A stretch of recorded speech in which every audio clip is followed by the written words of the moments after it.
In our first meeting with Nagi Seishirou, Blue Lock's greatest prodigy, he responds to the members of Team Z with complete apathy. The final boss of Blue Lock is made out to be the laziest bugger you've ever seen. He can't be bothered to chew his food, he can't be bothered to walk, and he can't be bothered to talk with Kuon. But just when Nagi heads off, he turns back one last time and asks some rather unexpected questions. Why is Kuon so desperate, and why are his opponents so interested in playing football? These simple questions, in my view, betray that we've been hoodwinked by the way Nagi's character has been framed in his introduction. Even back when he'd never experienced true fulfillment, Nagi is by nature curious about the world around him. Now, that might seem like a bit of a banal observation, but what I want to show in this admittedly contrarian video is that Nagi's curiosity forms the core of his ego, and that interpreting his character arc through this underlying interest in other people completely reframes common assumptions about what has gone wrong for him during his time in Manshine City. Spoilers? Nagi was absolutely right to team up with Reo, and Agi was completely wrong. Hello, my name is Sean, and this is one for the folks who wanted more Nagi Reo in my last video. This one is focused purely on Nagi's POV, but I'll also make a video exploring Reo's perspective sometime down the line, probably once the NEL wraps. So to start with, Nagi has been characterized by a deep-seated fascination about what drives others from the earliest parts of the story up to his most recent manga appearances. In fact, his first interaction with Isagi comes about because Nagi wants to understand why someone who isn't naturally gifted would push himself so hard. Isagi takes umbrage at Nagi's bluntness, but for all intents and purposes, Nagi is genuinely curious. Come on, tell me. There's almost a sense of desperation in his insistence after being presented with an alternative to the void and emptiness that has characterized his life so far. Or look at how interested Nagi gets when Chigiri shows him footage of strikers with a similar playstyle to his. And it's also no coincidence that Nagi's two recent defeats have him inquiring into his opponent's motives. Not into how they acquired their skills, but rather what drives them to reach heights that Nagi has failed to obtain. In fact, Nagi's first ever awakening was fully driven by his curiosity in other people. When the team that Nagi had initially dismissed exceeds his every expectation, he suddenly feels an urge to test himself out of curiosity to discover why his opponents are going above and beyond. This is the turning point in his life, and that's communicated in an absolutely brilliant visual. Nagi receives the ball with his back against the literal goal, as a figuration of how he'd been passing the days without a personal goal so far. But now that his curiosity has finally awakened, he spins around and directly faces the goal, as a reflection of how his entire worldview got turned around in the match against Team Z. So in short, Nagi's desire to understand his opponents awakened his dormant ego. But more than that, this natural curiosity is almost entirely unique to Nagi. This is perhaps best illustrated through the contrast between him and Barou. Nagi and Barou distinguished themselves as the two prodigies of their stratum, with abilities that the other contestants couldn't replicate in a million years.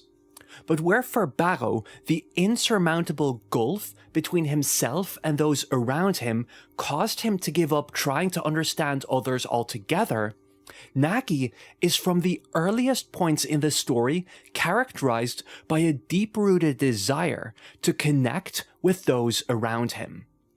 And even for Isagi, by far the most observant and analytical character in the series, it wasn't until the Manshine match that he started caring about what drives his rivals. And even then, he only did so because it gives him an edge over his competitors, not because he's intrinsically interested in the inner workings of their minds. And no, I don't think it's a coincidence that he got this revelation in his match against Nagi of all people. Or, let me put it a bit differently. Nagi is unique among the Blue Lock cast in that he evolves by trying to learn more about others rather than by probing the depths of his own desires, as how for instance Rin has done in recent chapters. Maybe the best illustration of this is comparing Nagi's reaction to Ego's first speech from the episode Nagi spin-off manga with Isagi's experiences in the first few chapters. For Isagi, Ego's philosophy of egoism is a world-shattering revelation, a totally new way of seeing everything around him, and it leads Isagi to completely re-evaluate his true nature. That's why one of the most important facets of the first few matches is having Isagi discover the excitement of introspection, of learning about the kind of person he is under the surface. Nagi, on the other hand, doesn't get excited by Ego's speech in the slightest, because, and this will become key to explaining all of Nagi's predicaments at present, he doesn't want or need to gaze into the deepest crevices of his own ego. Nagi is at his core a completely uninteresting person with no desires to speak of, and that's exactly why he so desperately craves to learn about those around him.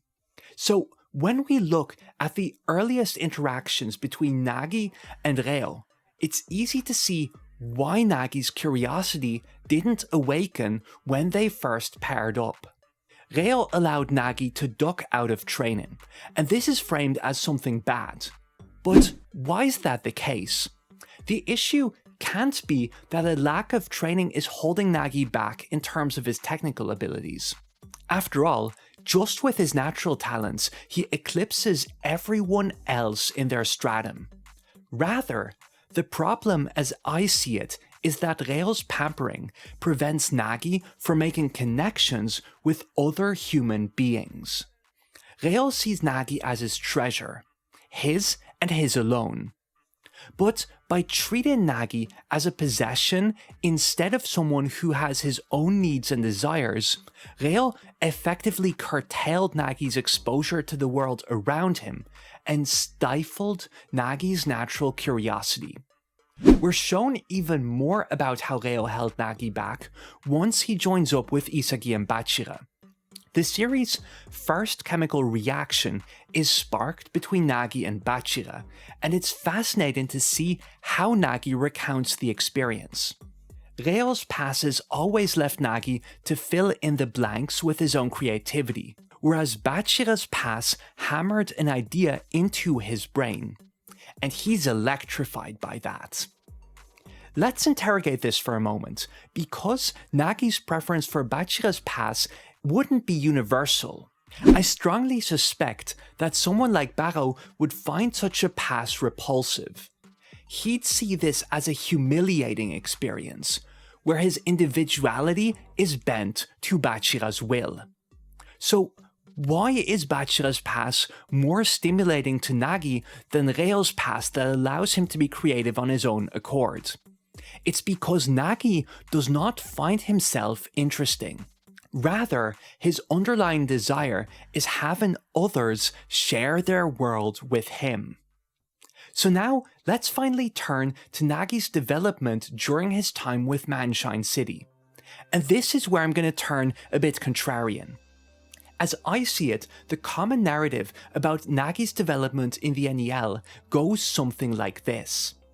Chris Prince correctly identifies Nagi's lack of creativity and dependency on his partners as his underlying flaws, and the proposed active football style is objectively the best way for Nagi to progress. Unfortunately, Nagi gave in to his natural laziness, and so he consigned himself to codependency once more. A decision that flies in the face of everything Prince taught him. And as a result, him falling off was inevitable. So if Nagi wants to make a recovery, his only option is to shake off his partnership with Reo and properly adhere to Prince's teachings. Now listen, I've been there. I've made these very arguments in a dark past. But as I've been rereading the story, I think there are a lot of assumptions in this dominant narrative that we should be challenging. To start with, what's the deal with Prince's claim that Nagi isn't playing actively? To me, that flies in the face of everything we've seen from Nagi so far, as early as his first match in the series. In fact, the moment that Nagi awakened his curiosity coincides with him moving on his own accord, actively positioning himself so he can best receive the ball. Similarly, in the first match of the second selection, Nagi and his teammates find that their initial attacks don't work against the top three. And then it's not Isagi but Nagi who proposes a new strategy on his own accord. Or, as a final example, in the second 3v3, the manga contrasts Baro's egocentric playstyle to Nagi's cooperative positioning. It'd be completely ludicrous to suggest that Nagi is just passively waiting around for a pass here. He's coordinating with Isagi and moving in ways that grant Isagi maximum flexibility in his playmaking. So basically, when Nagi tells Prince that he's never considered tactics and only reacts to the passes others give him, he's selling himself short massively. In all fairness, Nagi lacks self-awareness, so it makes sense that he wouldn't have realized how actively he's been playing so far. That just means that Prince completely failed to adequately assess Nagi's playstyle. And let me suggest a reason why that's the case. Manshine tested Nagi in isolation, focusing solely on his physical stats. But as I've discussed earlier, Nagi isn't interested in learning more about himself. So it's no surprise that the Manshine tests wouldn't stimulate his curiosity at all. In short, Manshine is basically trying to solve a problem that doesn't exist. But more than that, Agi's proposed solution is one that's completely antithetical to Nagi's ego. Let me explain this by zooming in for a moment on Nagi's zero reset trap-in. The point of this new style is to cut off the flow of the game, to reset play with a clean slate. So in other words, it's a style of play that drives Nagi to disconnect from the people around him to the maximum extent. Instead of letting him discover the myriad of ideas that others inject into the game, the zero reset turn forces the rest of the pitch to align with Nagi's creative vision. And yes, when looking at Agi's training regime in light of everything I've discussed in this video so far, it's no wonder that Nagi finds it exhausting and unstimulating. And here's something else that isn't brought up enough in Nagi Fraud Watch discourse. Nagi adhered perfectly to Manshine's teachings, and yet he failed to score. This is highly significant, since in Blue Lock, goals are narrative tools used to communicate the manga's messages. In essence, scoring a goal is a justification of your philosophy, while failing to do so means that you've fallen short in your approach. So, when Chigiri found that Manshine's philosophy aligned with his personal ideal, he was able to eke out a goal. And on the flip side, Nagi and Reo both botched their shot because there's friction between their current approach and their actual character needs. In fact, Reo voices this very objection against Agi. The Manshine approach wasn't able to awaken Nagi, and so they need to try something new. So even if you believe that Nagi and Reo's so-called codependency is bad for them in the long run, you have to at least acknowledge that Reo is right about the need for them to change, to take a different approach. So with all this in mind, let's have another look at why Nagi was able to reach his peak performance when he pairs up with Reo. Deep down, Nagi seeks connection with other people. And as he finally articulates during the Manshine match, Reo is the one he wants to connect with most of all.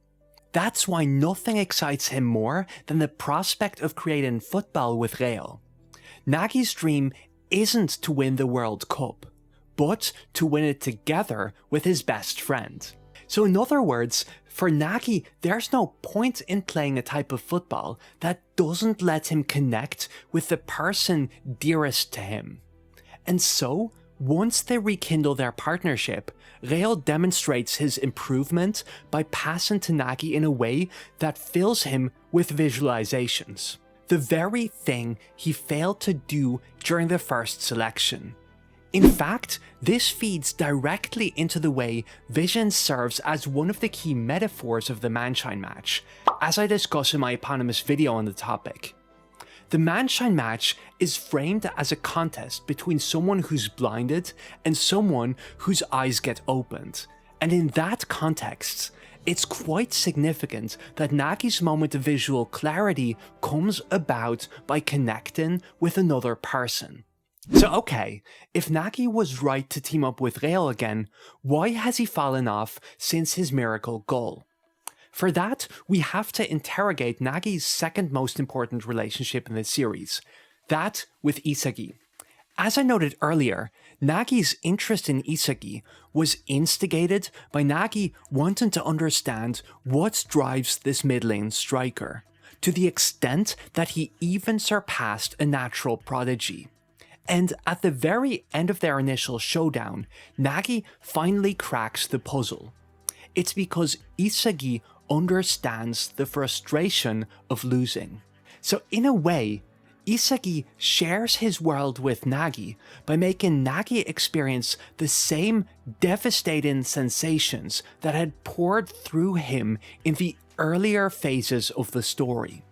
And now that Nagi too has experienced loss, he acutely understands why Isagi fought tooth and nail to secure this victory.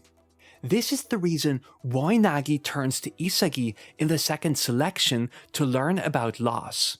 To Nagi, it's crystal clear that Isagi knows how to resolve his emotional turmoil. So after their first loss as teammates, Nagi turns to Isagi and asks him straight on how to get rid of his frustration. Isagi's answer is rather simple: by winning. So from this point onwards, Nagi strives to secure a victory over Isagi, and thereby to finally rid himself of the frustration he feels about his loss against him. Something he finally achieves with his miracle goal in the Manshine match. And although this character arc is certainly fueled in part by Nagi's desire to prove himself, I think that its most important aspect is Nagi reaching an understanding of sorts. What truly satisfies Nagi in the aftermath of his victory is that he's gone through the very same emotional journey as Isagi, and now also gets to experience the pure bliss of coming out on top against all odds. In short, Nagi's goal in the Manshine match is a sublime moment of catharsis for someone who craves connection above all else, because this is where he finally came to fully understand Isagi while reforging his partnership with Reo. But that's of course where the problem starts.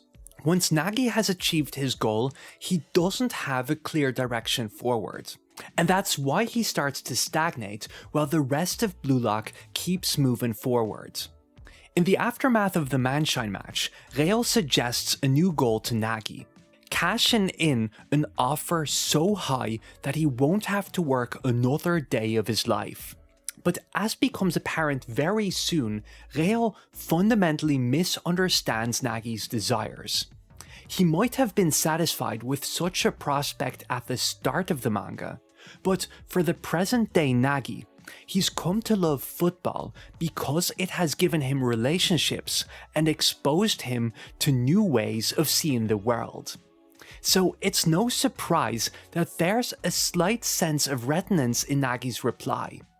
In fact, just a few panels earlier, Nagi admitted that numbers don't mean much to him, so how could he get motivated by shooting for a seemingly arbitrary salary value? I already brought up Nagi's interactions with Rin and Barrow in the aftermath of the Ubers match, but it's worth stressing again how important this is for his characterization. When Nagi hits rock bottom, his immediate impulse is to reach out to his rivals. After all, Nagi's biggest takeaway since starting football has been that he can expand his horizons by learning from other people. On this front, I really love the way Nagi and Reo are contrasted after their loss to the Ubers. Reo denies the reality that's staring him in the face, whereas Nagi freely acknowledges his shortcomings and actively solicits help from Barrow. And more than that, Nagi appears surprisingly discerning in his interaction with Rin. When Rin tells him that he plays for the sole purpose of destroying Sai and Isagi, Nagi prods deeper by asking him what awaits beyond that horizon. And there's a sense of urgency to Nagi's question. After all, he too had been playing to surpass Isagi for the longest time. And now that he's achieved just that, he finds himself lost and without direction. So, when Rin fails to offer Nagi a new perspective, it's hard to imagine that Nagi isn't recognizing parts of his former self in Rin. This scene offers a stark contrast to Nagi's subsequent interaction with Barrow, where Nagi poses the same line of questioning. How will he proceed once he's achieved his current goal of becoming the world's best? But unlike Rin, Barrow is ready with an answer. He'll go even beyond and give rise to an entire era of football. And this time around, Nagi appears to be satisfied, only for Barrow to turn the tables. After proving that he has become a more fully realized person during his time with the Ubers, Barrow starts asking questions of his own and even offers Nagi a new perspective to boot. Seishirou Nagi has never been a particularly self-aware character. His greatest moments of growth have always come about from his interactions with other people. Accordingly, Nagi didn't even realize that he'd lost his fire until Barrow pointed it out. And more than that, Barrow gives him a piece of advice that Nagi seems to take to heart. After all, this interaction directly segues into Nagi's next appearance, where he echoes Barrow's sentiments to Reo and concludes that they need to change. As always, Nagi's moment of growth has been prompted by his curiosity about his fellow players. So that brings us to the spread of Nagi asking Reo for a new idea. I've seen people argue that this is Nagi falling even further into codependency, but I vehemently disagree. Nagi's every improvement is spurred on by his deep-rooted desire to learn about other people. So for me, this is a sign that Nagi's becoming more attuned to his latent ego, as is visually signified by the imagery of Nagi as the epicenter of a flame when he requests a new fire. Also, let's not forget that Nagi is confiding in one of the most appropriate candidates here. If we're talking about adaptability, Reo is world class. That's what makes him a chameleon after all. Now, it's an entirely different question altogether if this type of ego can make Nagi the world's best striker, but I guess that still waits to be seen. Anyways, let me know if I've managed to convince you that codependency bashing is on the outs, and If you liked what you saw, consider subscribing for more in-depth Blue Lock analysis every other week. I look forward to seeing you again soon.